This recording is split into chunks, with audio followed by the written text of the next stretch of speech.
Next up, which I think is the last talk of this stream, will be from Nesrine Ouanes.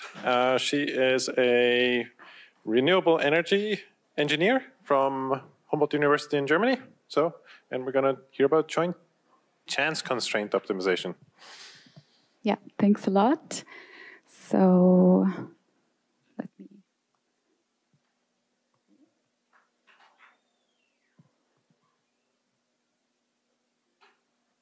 Okay, so I'll present to you today some applied stuff, how to apply joint chance constraints in the case of economic dispatch in power system applications. So my talk will be quite applied and not much into the mathematics behind the things, but this will show you where Julia can be used in real life, out there in real life programs. So I'm Nesrine. I am an engineer in renewable energies at the Humboldt University in Berlin. I present to you today the joint work with my colleagues Tatjana Grandon, who is an economist from European University of Flensburg, and the mathematicians René Henrion and Holger Heitsch from the Weierstrass Institute. It's been quite fun doing interdisciplinary work with these people, so yeah. So first of all, I'll present to you the models that we start off with to implement this microgrid islanding concept. And then I'll present to you briefly the computational methods that are implemented in the package jcc.jl. And then I'll present you the application that motivated all of this usage of joint chance constraints, which is the microgrid islanding, and then present you also some results on what was the what was achieved on the trade-off between the costs of such powerful constraints and the robustness for this optimization under uncertainty, and then I'll conclude with some remarks. So it's a vast scope of optimization under uncertainty. What I will want to present to you here is first, where are we exactly on that big map? It's basically this minimization of an objective function given this constraints that have random vectors as an input. And of course, the applications of this are quite numerous in engineering, where we have, especially for renewable energies, for example, random meteorological data or random demands in power, water networks, or even gas networks. And also, in other aspects or other fields, such as the position of random obstacles in robotics and random demographic data and pension fund management, and so on and so forth. So this can be, I present here the case that we studied, but it could be, applied to other fields.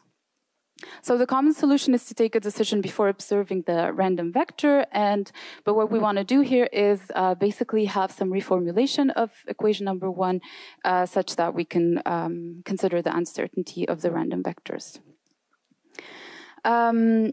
So typically, or one thing that is very easy to do is to use these expected values for the randomness, and this is easy to solve, and the solutions come at low cost, but it's also very not robust. This is probably very easy to everyone.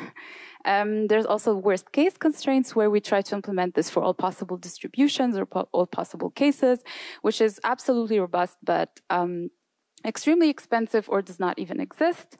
And something that's in between is chance constraints or probabilistic constraints, where we have then a probability of fulfilling the inequality meeting a certain level, which is then a robust solution, not too expensive, but it's often difficult to solve because this function phi is not explicit. But again, we have numerous applications, so this is the challenge that we want to do today, is how to implement this, also with the specificity of having that as a joint chance constraint. And I explained that on here, not yet, but just simply showing you that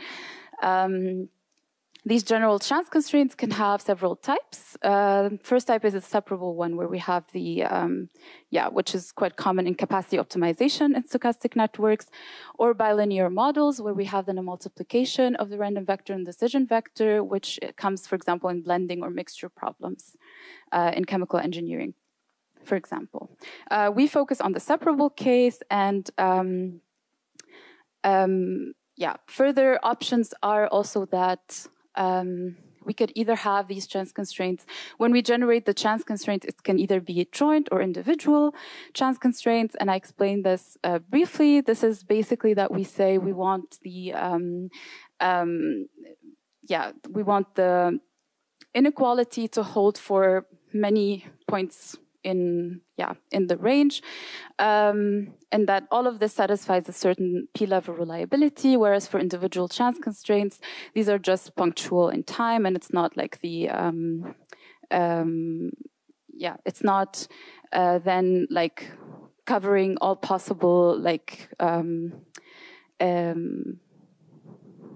cases. So it's where this the difference between the two. With the case, for example, if we have this random right-hand side inequality, we can simplify the individual chance constraints as such, and it becomes quite simple in the individual case where we just implement the p quantile of the random xi vector.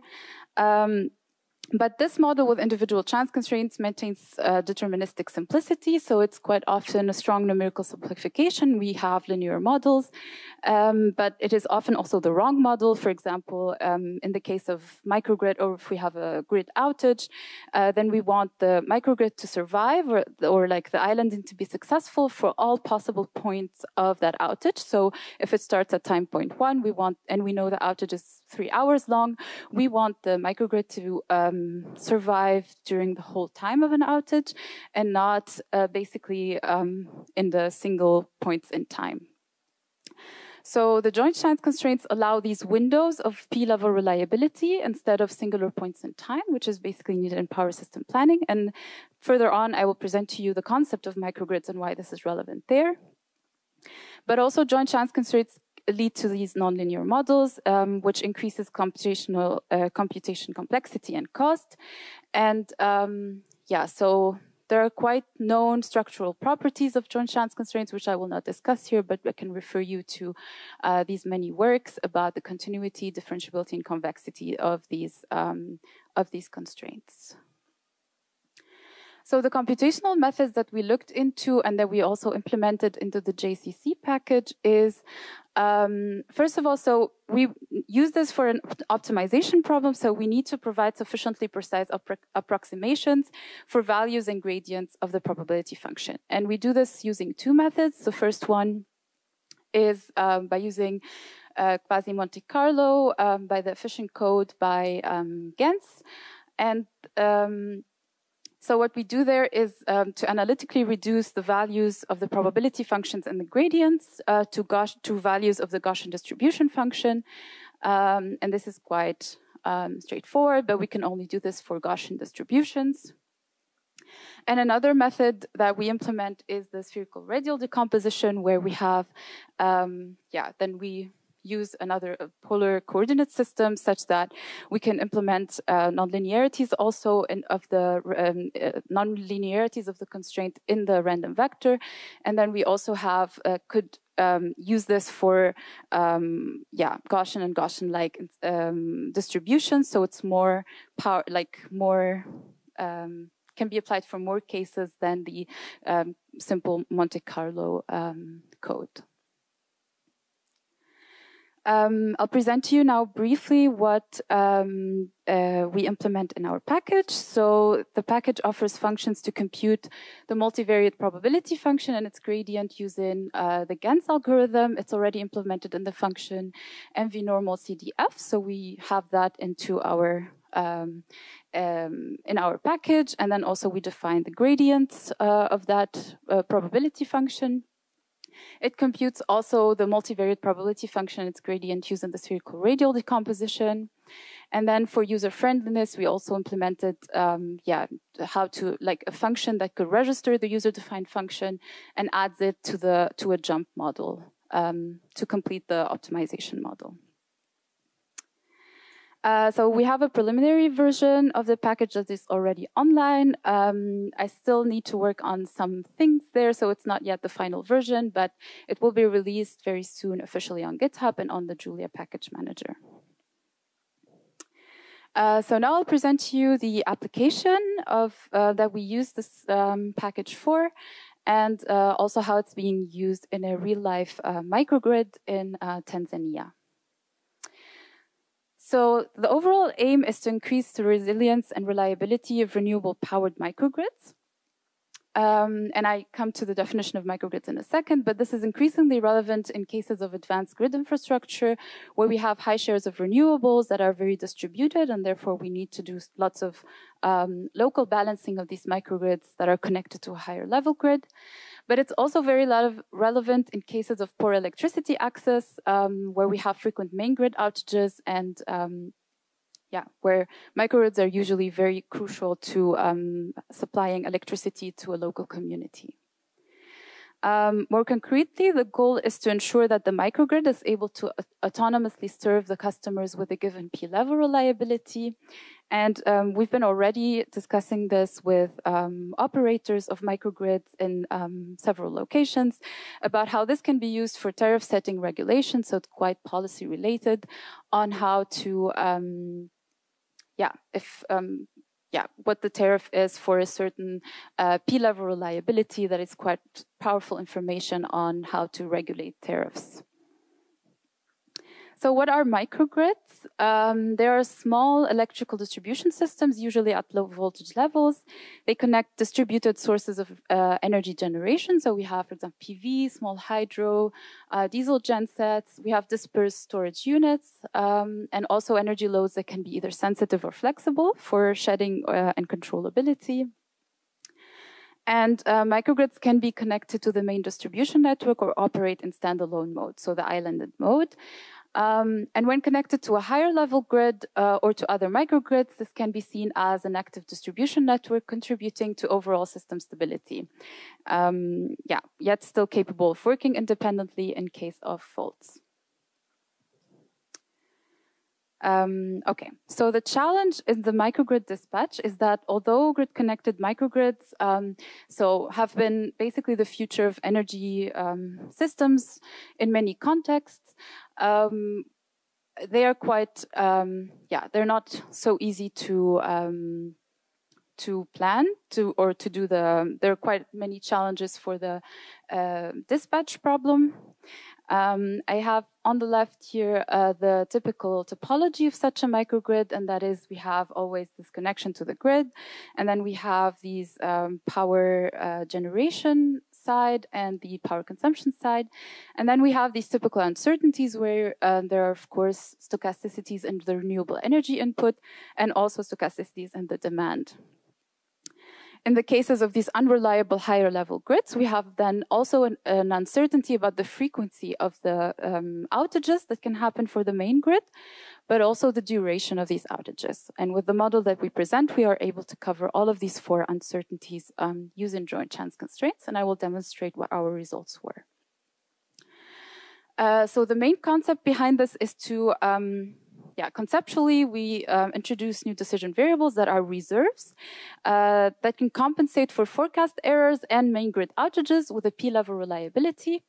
And so it has been done so far that these reserves cover the individual case, like individual chance constraints. What we do here is that we make sure it doesn't only cover the hour that an outage starts, but during the whole duration of an outage. Coming to the model formulation, so we have the typical economic dispatch formulation where we maximize an operational net profit. Then we have all sorts of box constraints, storage intertemporal constraints, energy balancing constraints. All of this describe the physical model of the microgrid. And then we add to that the probabilistic constraint that we want the so the randomness or like the errors, and also basically we want the reserves. We want the reserves denoted here as R that are in the battery and the diesel to be always larger than the possible errors that can happen, and also the possible to compensate grid outages if they occur. All of this with a given P-level reliability that we set beforehand. So this, in this case, is the individual chance constraint case where we then define that for all possible starting points of an outage. For the joint chance constraints, we have that we need this probability to be satisfied for all time steps within the outage range, so that if it's starting at tau, then it continues until tau plus kappa, that we know we can satisfy this probability, or like we have enough reserves to cover these uncertainties with a given level of probability.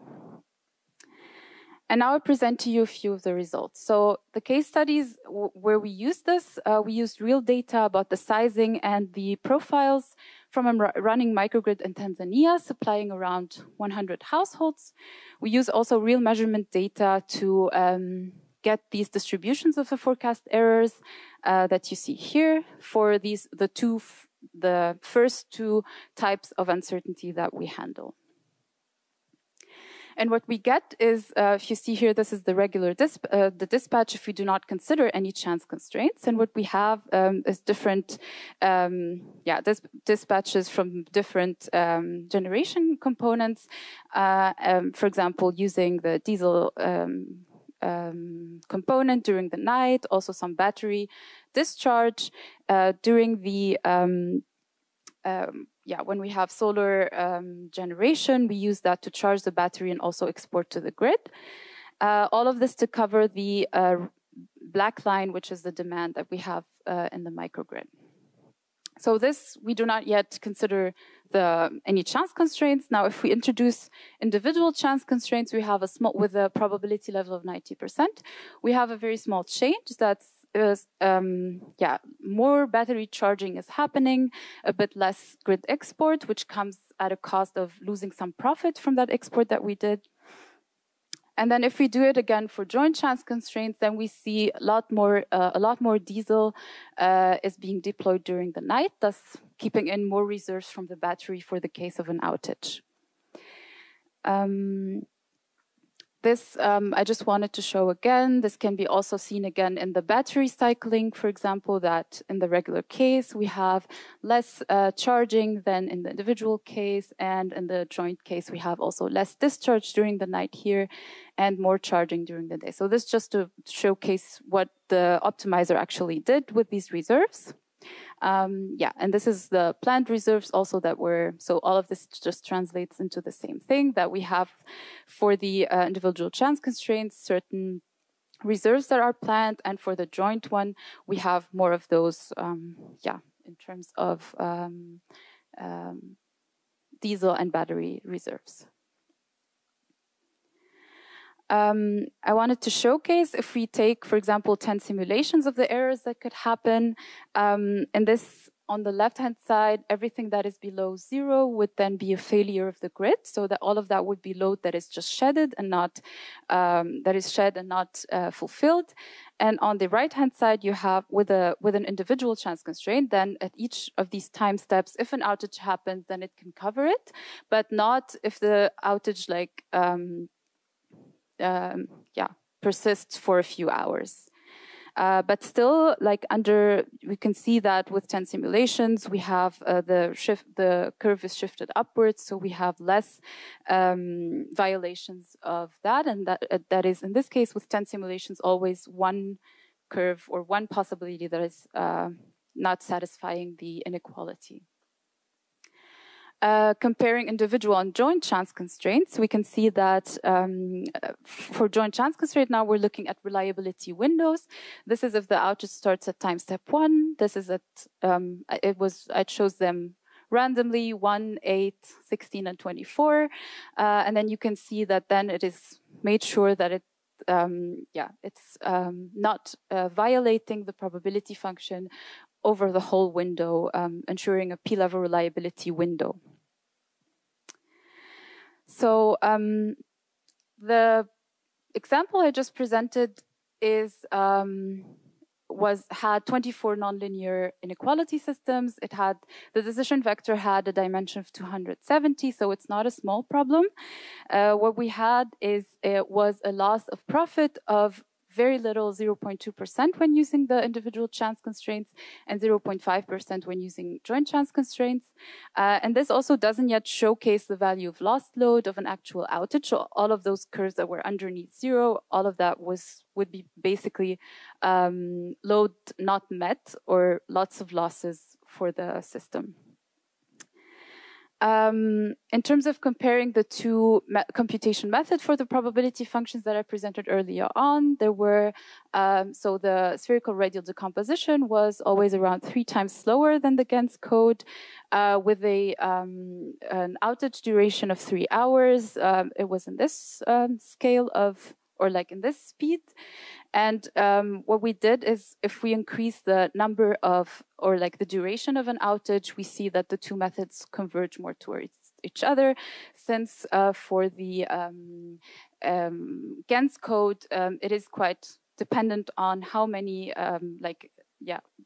what's the dimension of the multivariate probability. So if we have here a higher kappa, then it will translate also in more computational effort by the program. Just some concluding remarks. So with that last slide, we showcased that joint chance constraints achieve a good trade-off between cost and robustness for optimization under uncertainty. We were able to cover 4 different uncertainties with different types of distribution functions. And the work is still ongoing to have the release of the package with a comprehensive documentation. And also, just as a side note, the package will also be released as an autarky energy library, which is for decentralized microgrid management and planning, which from that, there hasn't been so many packages in this field. Lots of energy models in Julia are more of a large scale level. So in this case, we have the specific use case of decentralized microgrids.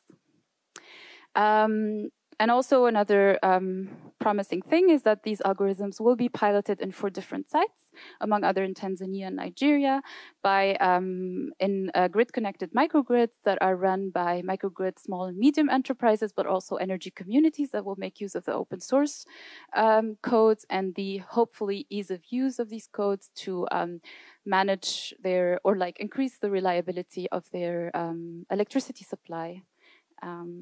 So I have a few references, mainly about the structural properties of the probability functions. And thank you so much. Thank you very much. Are there any questions?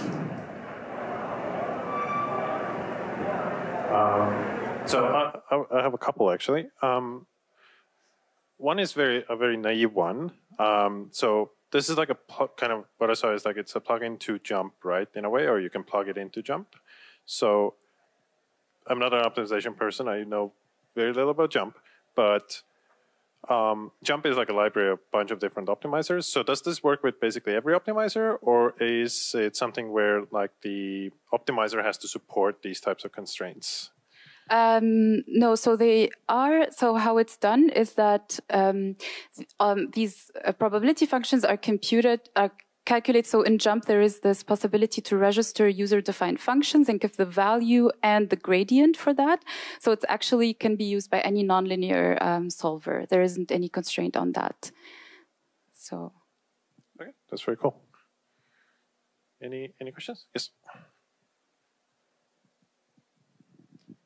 You might have covered this, but I'm not sure. The randomness on the, say, like the resource for solar, can this model capture like time series autocorrelation kind of randomness, or only like correlation across the different variables?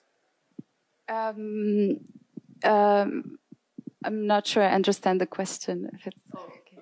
So you have to assume some distribution for the random vectors, in this case, like the renewable resource. Is that distribution considering like independence of like from one timestamp to another, or does it consider the way that they're correlated? It does consider the correlation between each time step, and that's the key thing for the joint case, where we have all of these time steps. Like, for example, in the case of Kappa, the outage being 3 hours, then we look at the distributions of each of these 3 time steps, and there we also have the correlation between them.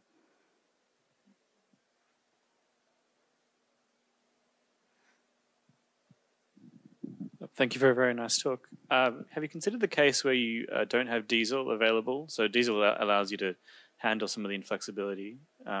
Is there a case where you can perhaps scale the solar installation to be able to cover any shortfall? Have you considered scenarios like that? We did do one run, like another case study with no diesel, and then the battery was being a lot more employed for the of course, because that would be the only slag component left. But yeah, it was considered also. And then, so it can be also. Another maybe a little bit naive question that I would have is, it was good to see like the use in like open source, and they have the communities themselves be able to use this optimization, right?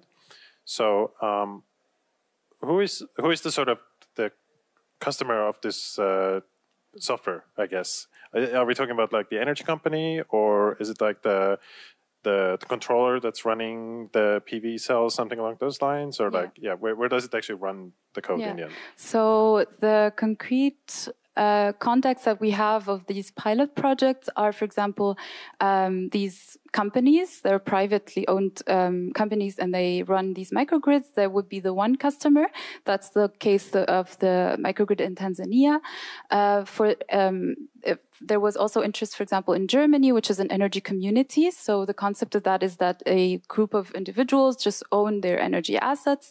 And then according to their internal structures, there's then someone that, and sometimes they outsource that type of, the work of the controller, basically. And that would be, so the customer would be the energy community itself, but then someone implementing that into their smart controller for handling the dispatch.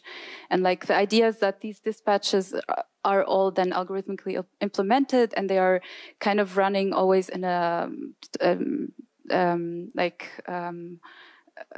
rolling horizon. So it's like optimizing for each day every 15 minutes. So yeah, they could implement that in that case. So it could be either the energy company or groups of citizens that have created an energy community and own their assets, which have been lots of cases of such things happening, especially on this small scale level of microgrids. That's very cool. Do we have more questions? You may have just kind of answered this, but it looked like a lot of this was on the hour level. Have you looked at like a smaller time scale, just given that that's important for reliability concerns? Yeah. So, we did also do this for 15 minutes. That was the smallest time scale that we looked at, and it is usually done for 15 minutes.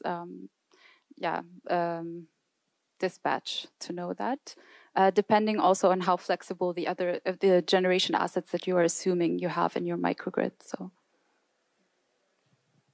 there might have been somewhere, but how long does it actually take to run this one optimization? So just one, for an example, just one day, so 24 time steps, where in this case it was an hour and not 25. So the GANS code took 7 seconds and the SRD 20 seconds. And it's a nonlinear problem. The decision vector was 270 big. So you could theoretically like run it every minute or something. And yeah. Right. If there are no more questions, then let's thank Nesrine again. Thank you.